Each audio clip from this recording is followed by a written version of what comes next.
Dualidades entrelazadas.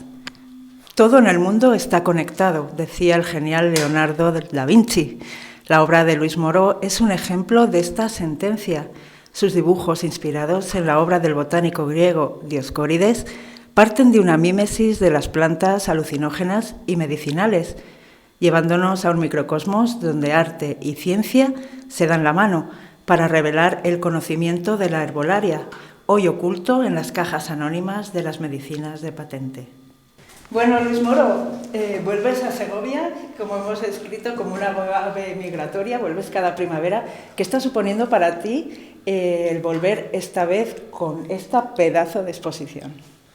Bueno, la verdad es que para mí pues es una exposición bastante especial por varios motivos. Una, que llevábamos 25 años pendientes de exponer en el Torreón de Lozoya y por fin pues ya se cumple después del encuentro con Rafa, que viera la exposición en Roma, ya en el año 94, Urbites Orbis, y que dijéramos, bueno, un día hay que hacer una exposición, y mira, pasaron 25 años y llegó ese día. Otro de los motivos importantes es poder colaborar con Antonio Gamoneda y los textos sobre la mandrágora, el beleño, las plantas mágicas y medicinales, ¿no? Entonces, estamos realizando también un catálogo que presentaremos el día 26, el miércoles 26 de junio, aquí en el Torreón, y se podrá ver un poco pues, los textos, todas las ilustraciones, cuadros y toda la serie que me ha llevado a esta triaca, ¿no? Bueno, en tus redes sociales has comentado, has cumplido 50 años, se cumplen 25 años después de que quieres hacer esta exposición. ¿Qué supone también este encuentro con toda la gente de toda la vida de Segovia, de tu ciudad?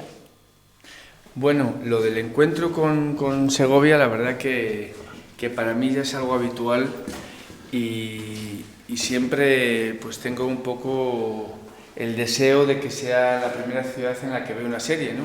Y esta vez lo hemos cumplido también. Triaca es en la primera sede en la que se expone, después irá a Alcalá de Henares y después irá seguramente a Washington, que hay un museo que está también interesado, a México, y bueno, lo itineraremos, ¿no? Pero Segovia siempre es la ciudad donde empiezo pues esta aventura, ¿no? Por otro lado, tenemos aquí algunos de las obras que también parten del bestiario del Dioscórides que hice hace 20 años, o sea, también otro aniversario de alguna manera, ¿no? En 1999 conmemoramos lo que fue el aniversario de Andrés Laguna, el 500,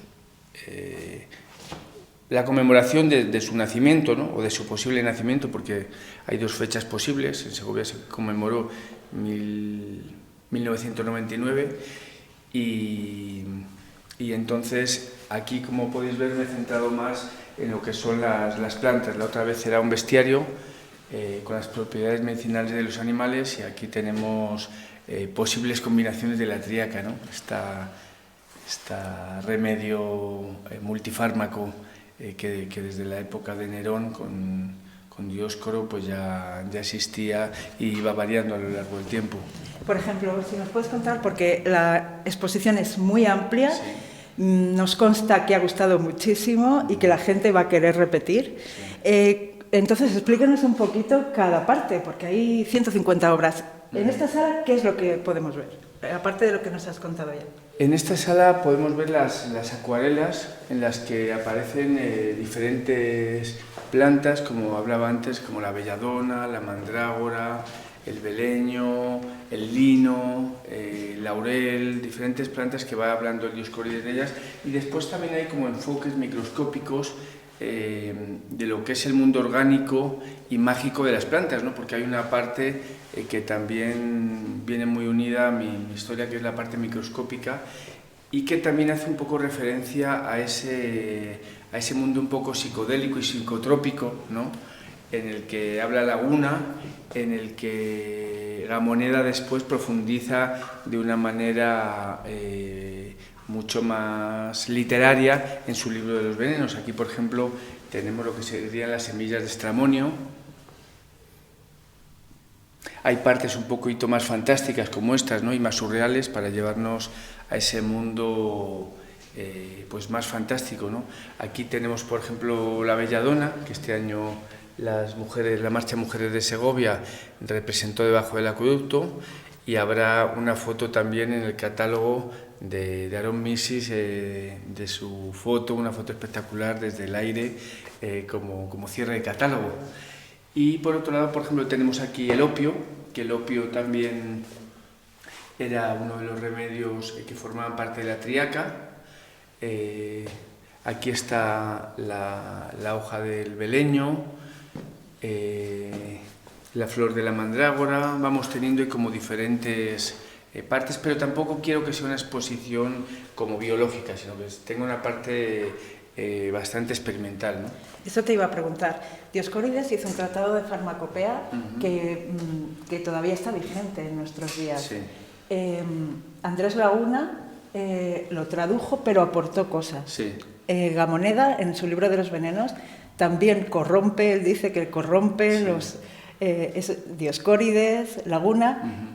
¿Y qué aporta Luis Moro en este Dioscórides audiovisual, artístico? ¿Qué es lo que aporta? ¿Qué corrupción incluye Luis Moro en el Dioscórides? Bueno, mi aportación es la parte plástica, que por ejemplo Laguna en realidad utilizó los grabados de Mattioli para el Dioscórides. Entonces él, bueno, darle ya ese punto artístico, también de realidad aumentada, ¿no?, que nos sitúa en el siglo XXI. Incluso hay una parte olfativa, ¿no?, con pequeñas esencias de laurel. Creo que también hace que nuestros sentidos vayan un poquito más allá y poderte imaginar a través de sensaciones, bien virtuales o bien imaginarias, un poco ese Dioscórides del siglo XXI, ¿no? Bueno, aquí tenemos también la parte un poco de influencia mexicana, porque he realizado en los últimos años una serie que se llama Arte en Plata, y precisamente surgió por el primer dibujo que hice para el 10º aniversario de la Marcha Mujeres de Segovia, que era el ya conocido corazón que salía en las arterias del acueducto, y realicé mi primera pieza en plata a partir de esa gran performance de las mujeres segovianas. Y este año, pensando en esta exposición y pensando en las mujeres, qué mejor título que La Belladona, ¿no? Una mujer bella, que representara también en plata, y que por otro lado diera título pues a esa serie que forma parte también de uno de los elementos de la ya histórica triaca. Las semillas de beleño fueron parte también en los ungüentos de brujas. Se acompañaban con hojas de la misma planta y del estramonio, de la belladona y de la mandrágora. Antonio Gamoneda. Efectivamente, esta obra representa el estramonio, pero es una representación bastante personal, ¿no? Porque el estramonio no es rojo, pero pues para mí es una sustancia tan potente. Incluso en la naturaleza los venenos siempre vienen identificados en las setas, en los animales, con colores rojos, como advirtiendo el peligro, ¿no? Entonces me gustó que esta obra fuera así muy potente. Y también tenemos esta dualidad, ¿no?, de lo que puede ser como el claro oscuro, en el sentido de que esta exposición habla precisamente de las medicinas, de los remedios, pero también del veneno. Entonces, como una misma sustancia puede ser ambas cosas, depende de la dosis, del momento y de las mezclas que se hagan. Veneno y antídoto, ¿no? Efectivamente. El antídoto es la triaca. Sí. Realmente, claro, y un poco como ajedrez. He visto que también tienes una parte magia blanca, magia negra, jugando con este juego de blanco y negro, ¿verdad? Sí, aquí he querido hacer como una composición también de cómo los cuadros se pueden ir moviendo, cómo las sustancias pueden ir alterándose también y formando diferentes componentes. Entonces volvemos otra vez a las formas microscópicas, pero también a las flores del beleño, de la belladona y de las diferentes plantas que conforman esta exposición. Está siendo, en lo que cambiamos de sala, cuál está siendo el feedback que te están dando los segovianos después de ver esto? Porque yo estuve en la inauguración y yo lo que veía era la gente muy concentrada, Sí. muy interesada y, como digo, con ganas de volver a verla tranquilamente, a disfrutarla, a digerirla. Bueno, la primera sensación que he tenido es que al público segoviano le ha sorprendido que fuera una exposición sin animales. La única parte que tenemos animales son el bestiario y un poco haciendo referencia a esa cronología, ¿no? Para volver un poco donde había surgido todo. Después está la parte microscópica, que eso ya conocíamos un poco, que había utilizado en la serie Microcosmos, pero aquí más enfocado al mundo de las plantas, todas las geometrías que se repiten en la naturaleza y que también en el mundo botánico existe. Y después ha sorprendido también pues, los bellos textos de Antonio Gamoneda, el ver que seguimos colaborando con él y que ha tenido también mucho entusiasmo con esta exposición y con que ambos pues, sigamos rindiendo homenaje a Andrés Laguna, que la verdad que es un personaje, como decía Javier Puerto en el anterior Aula Laguna, uno de los personajes más importantes de la historia del Renacimiento español, y él lo situaba como uno de los 3 personajes que señalaba clave, y que fuera de Segovia pues a la gente le suena el nombre pero no sabe muy bien quién es. Entonces yo creo que al igual que Leonardo da Vinci pues es un genio del Renacimiento y todo el mundo sabe el por qué, pues que nosotros con Andrés Laguna resaltemos a nuestro segoviano más histórico y un hombre que se adelantó a su época, ¿no? No solo en botánica, en literatura, que por ejemplo Gamoneda dice de él que es un gran literato a la altura de cualquiera de su época, conocido literariamente, y él está conocido como traductor, sino también incluso como una visión europea que se anticipó a su época, ¿no? Con el discurso de Europa y con que pensaba que teníamos que ir de la mano todos los europeos. Entonces yo creo que es un personaje lo suficientemente importante como para que lo llevemos también a Alcalá de Henares, a la sede donde dan los premios Cervantes, en la Universidad de Alcalá, y que viaje a otras ciudades llevando con orgullo pues nuestra tierra y nuestra cultura, ¿no? De hecho, es que Cervantes en el Quijote cita a Andrés Laguna y sus conocimientos médicos. Y es verdad que Andrés Laguna mejora el Dioscórides porque aporta sus propios conocimientos. Por supuesto.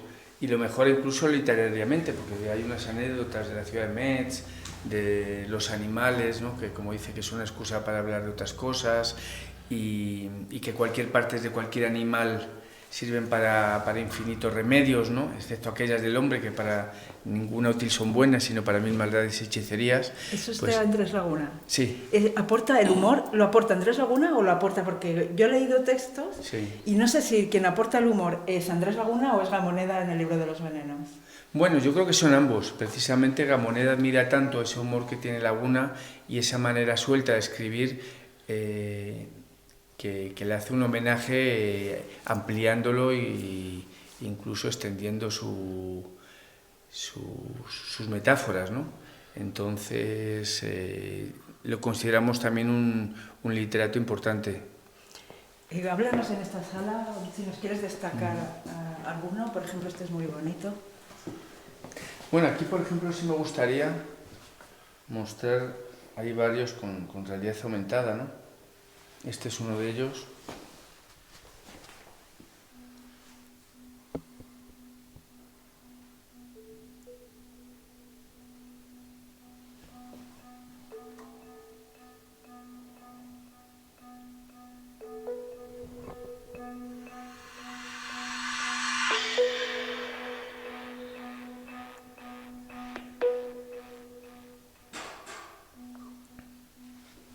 Como tiene una parte psicodélica que parece que nos lleva a un viaje a través de las sustancias enteogénicas, ¿no? O psicotrópicas.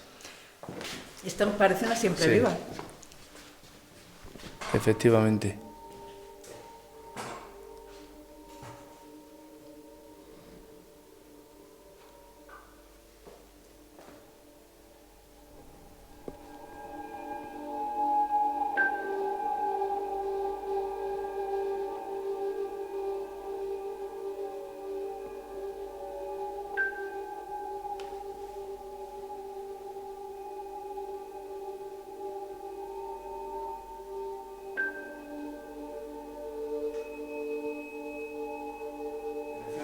Aquí tenemos lo que es el libro del bestiario de Dioscórides, que es el que editamos en el año 99.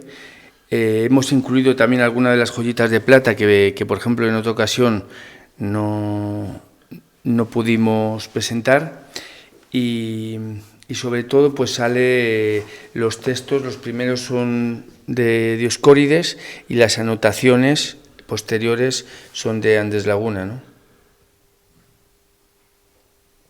O sea que aquí empezó todo, ¿no? En el bestiario del Dioscórides. Y lo pusimos con diferente tipografía precisamente para que se pudiera distinguir. En todo este proceso has aprendido cosas de botánica, de... Por supuesto, siempre de una manera autodidacta, pero sigo estudiando. Hay obras como esta, por ejemplo, como la de la víbora, ¿no? Que también habla la tríaca de ella, que utilizan la carne de víbora también para el remedio.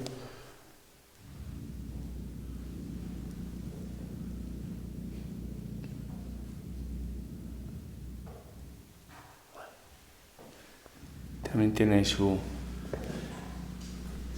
parte de animación. En los textos originales lo tradujimos al castellano, pero dejando un poco expresiones arcaizantes, ¿no?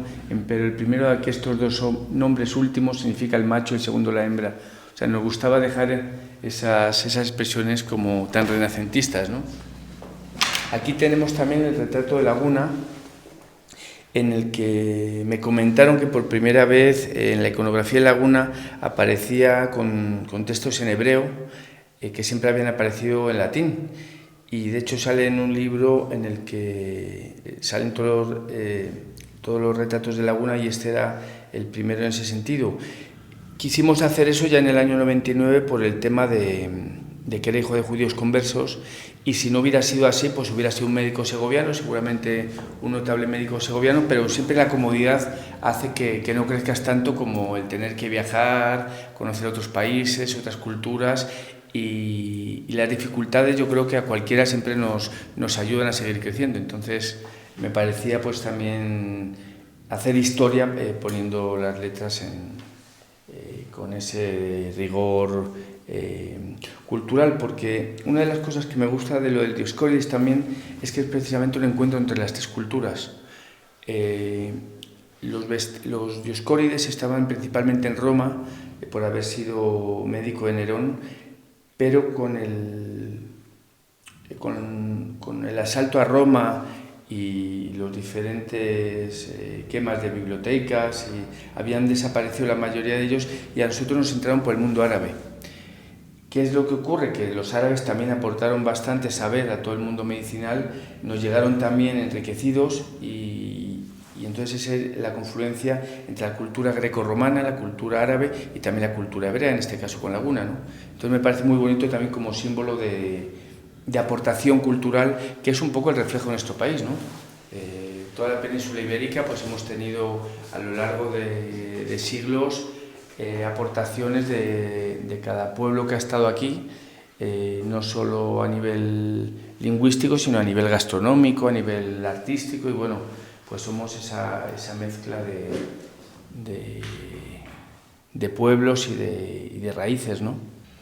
Este valor se acompaña de otro estrictamente pictural. Las obras, con independencia del atractivo de lo que representan, son en sí mismas, en su abstracta plasticidad, piezas maestras. Antonio Gamoneda. Y esta es una de las obras que también cierra el catálogo que vamos a presentar el miércoles 26, y se cierra con un poema de Gamoneda. Sobre la calcificación de las semillas, ante las flores abrasadas, en la desaparición del pensamiento, tejen la hierba manos invisibles. Temo su pureza, veo lana sangrienta, y en los alimentos grasa mortal, cánulas negras, y bajo ramas inmóviles cuerdas y sombras y preservativos. Soy yo quien mira con mis ojos.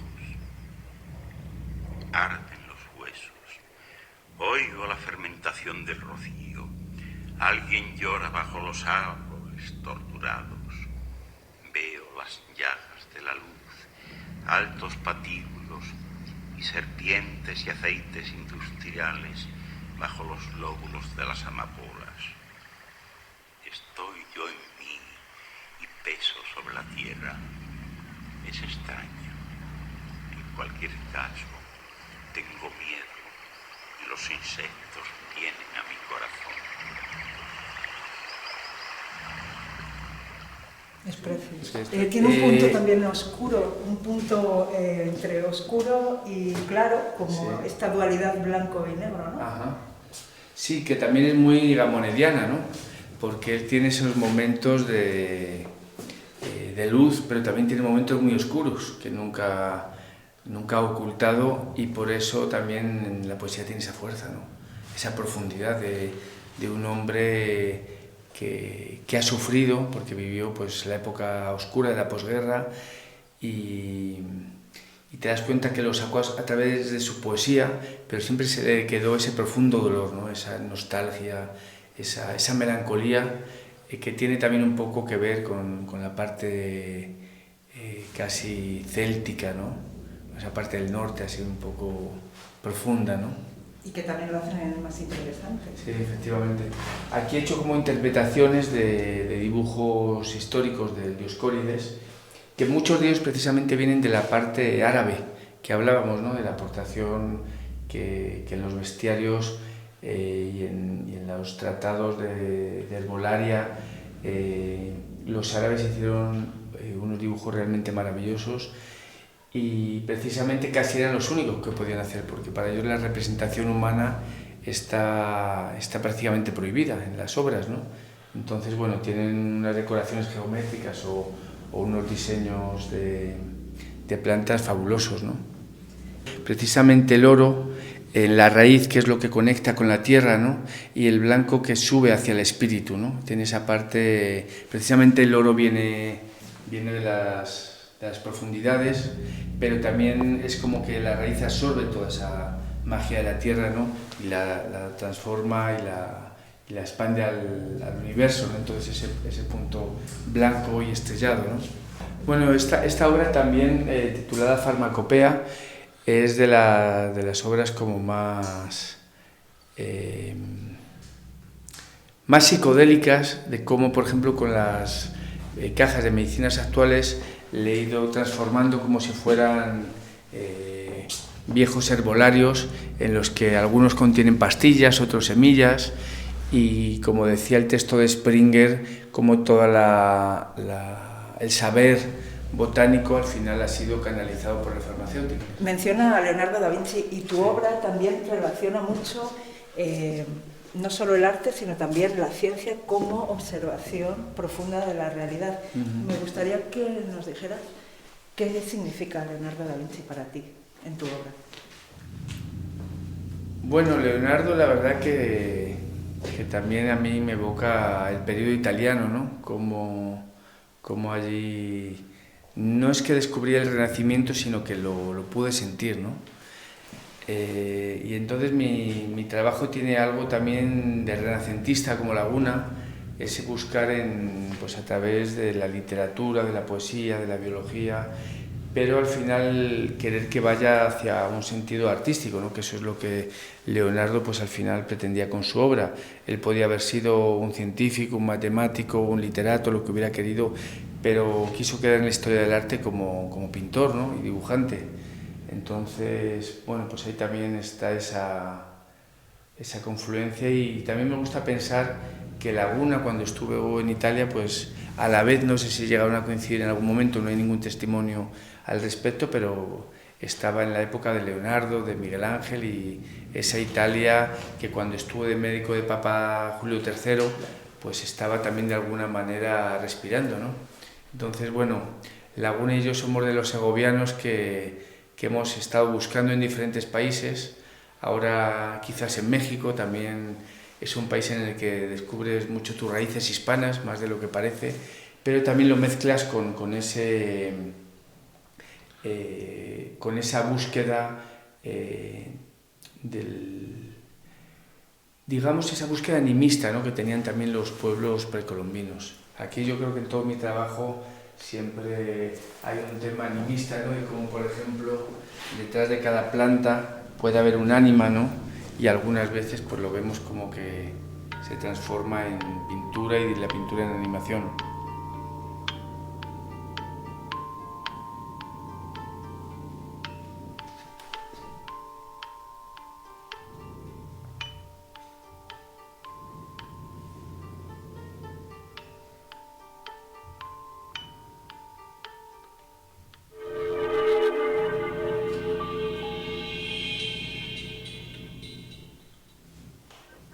Haciendo un poco como alusión a esa parte psicotrópica, ¿no?, de cómo puede transformar una planta.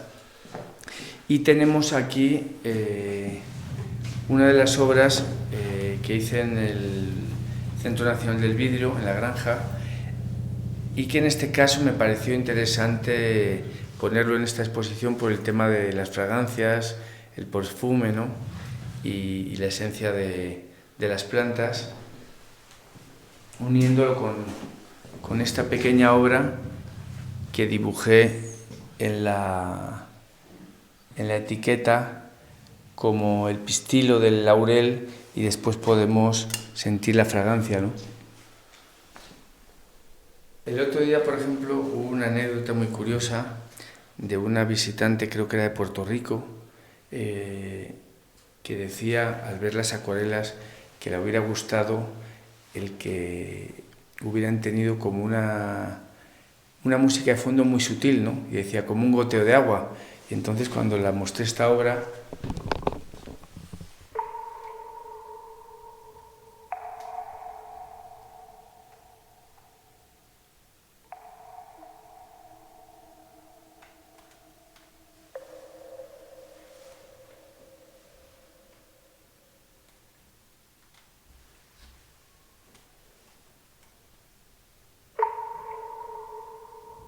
se quedó bastante sorprendida, ¿no? Es muy sutil. Porque no se imaginaba que iba a haber obras con una animación y más con lo que ella había soñado. Entonces, bueno, de alguna manera la exposición hace mover en cada uno también.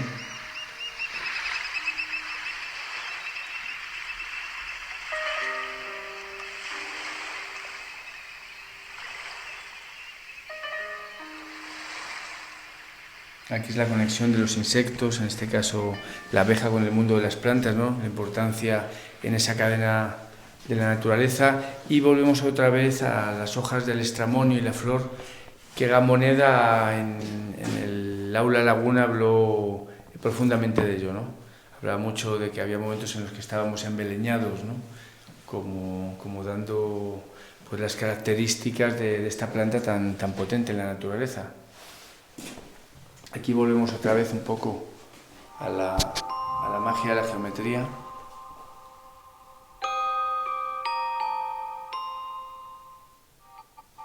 Estas son las dos únicas piezas de la exposición que estamos con azules ultramar y el oro, ¿no?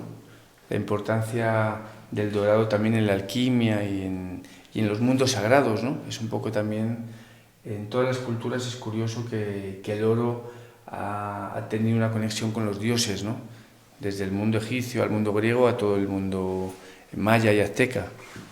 Esta es la última sala, en la que tenemos aquí las esporas, el polen en los mundos más microscópicos.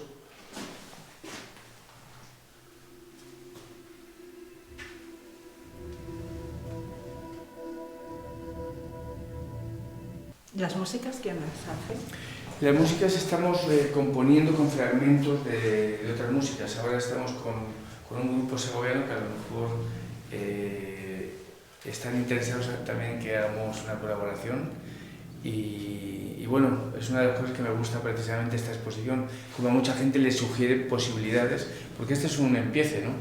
Empezamos con lo de Miradas Cruzadas, con Poniatowska, Gamoneda, y te das cuenta que aquí la confluencia interactiva, ¿no?, nos puede llevar bastante más allá. También estamos con otra compañía segoviana, que es Asertia Internacional, con Juan Sonlleva y Juan Luis Ferri, que ahora acabo de tener una reunión con ellos, y también seguramente vamos a ir más allá en planteamientos, como hicimos en su época con la Quinet, que presentamos en el Museo Esteban Vicente, unas obras interactivas, y vamos a seguir en esa línea que nos dio una beca el gobierno mexicano de Conaculta, y que aunque esa beca ya la utilizamos hace 6 años, sirvió un poco para este empiece con el mundo tecnológico, ¿no? Bueno, es un inicio y también es una continuación. Efectivamente. ¿No? Desde el bestiario del Dioscórides. Sí. Y bueno, incluso Rafael hizo un ofrecimiento de enfocarse en la parte mineral, ¿no? Sí, sí, efectivamente. También hay un museo en México que me lo ha pedido, ¿no? Que tiene precisamente una parte en Santa María de la Ribera dedicada al mundo mineral, y puede ser ese tercer capítulo, ¿no? Y otra conexión más. Por supuesto. Aquí tenemos también lo que es una estructura vegetal como un corte, ¿no? Que también, bueno, pues te evoca al universo, ¿no? Que es un poco lo que me gusta, el micro y el macro. Esto, por ejemplo, sería el microscopio también como un fragmento del opio. Entonces, volvemos otra vez a las semillas del beleño. Son como que precisamente esta frase de la tríaca fue remedio universal, que todos los venenos innúmeros se remediaban con la tríaca, para que la gente entienda un poco también el significado, que resulta hasta las personas más cultas que no están metidas en el mundo de la biología un poco extraño, ¿no? Ese título de la tríaca, ¿de dónde viene? Digo, pues mira, la moneda lo menciona mucho y fue un poco lo que me inspiró para dar título a la exposición, ¿no? Aquí hay otro elemento olfativo. Sí, aquí, ¿qué es? Aquí tenemos también otra esencia, que es la esencia del romero.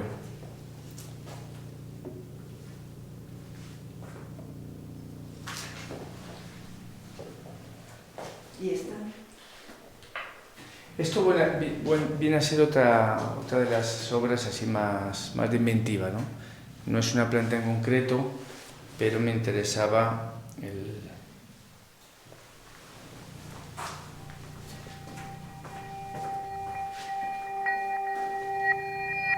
que tuviera esa parte como más psicodélica, ¿no?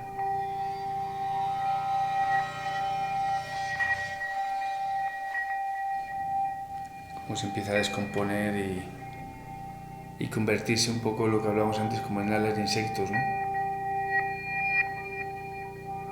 Que echan a volar. Esa mimesis que también habla José Springer en su texto. El movimiento parece como un fluido. Uh-huh. Y aquí, por ejemplo, tenemos otra de las obras que crea esa relación entre el vidrio y las plantas, ¿no? Que la farmacopea fue fundamental, y por eso también quería que hubiera algunas obras de vidrio, ¿no? En la exposición. Para ti, ¿qué cura más? ¿Las hierbas, las plantas medicinales y mágicas o el arte?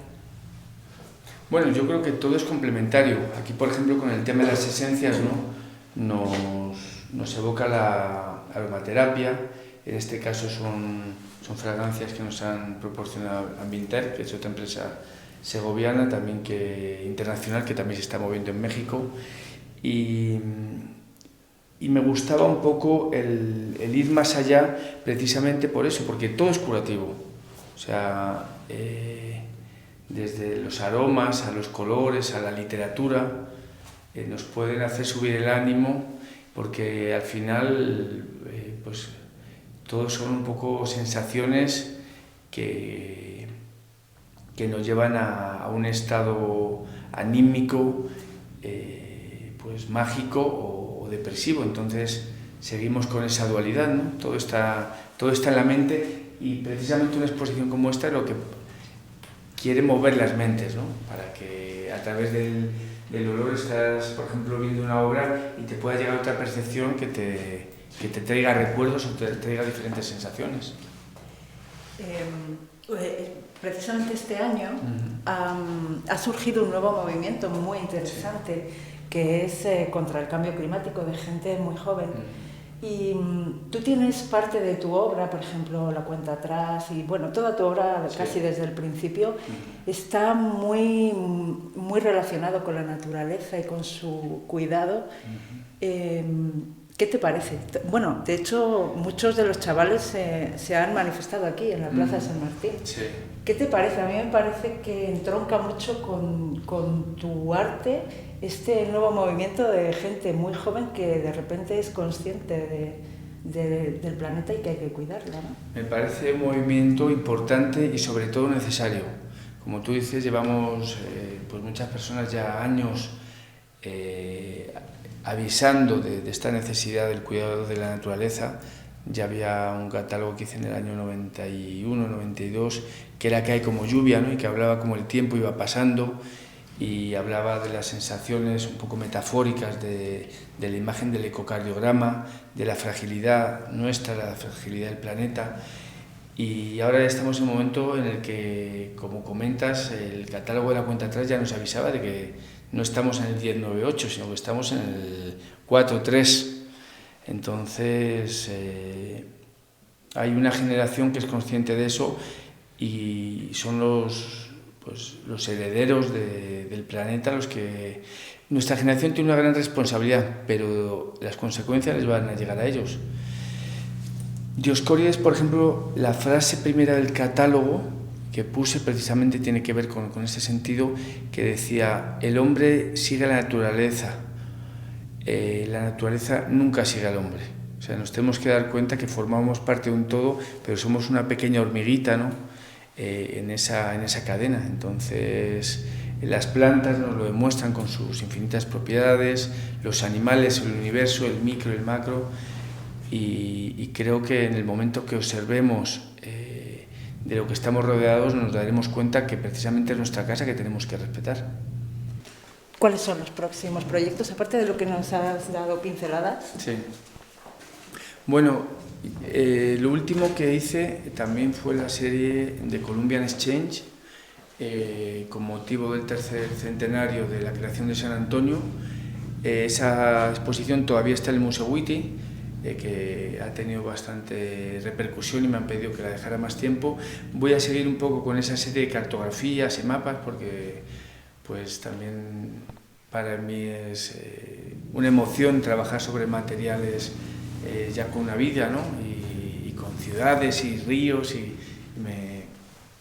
me hace pues jugar mucho con la imaginación.